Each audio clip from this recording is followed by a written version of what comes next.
Hey everybody, what is going on? I hope you guys are all doing well, and welcome to another tutorial video. In this video, I'm going to be explaining to you guys how you can unsubscribe from Temu, so let's get right into it. Now, the only thing that you can subscribe to and unsubscribe from on Temu is the email newsletters. Temu is a free service, so you don't have to pay for any subscriptions, but your emails can become cluttered if you enable the newsletter subscription. You might be getting a lot of emails either weekly or monthly, and you might not want that to happen. Now what you can do is you can modify your notifications on your Temu account, or you can go to your email and change it from there.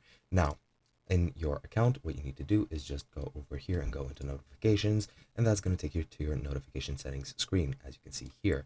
Now what you need to do is just locate your email promotions. As you can see here, you have promotions, order updates, and chat messages, and you'll be getting email notifications for all three of these. I would recommend keeping order updates on, as well as chat messages maybe if you want them. However, this you can turn off if you want. But for promotions and newsletters, you just need to go here and click on edit, and then here, as you can see next to email, it will be on.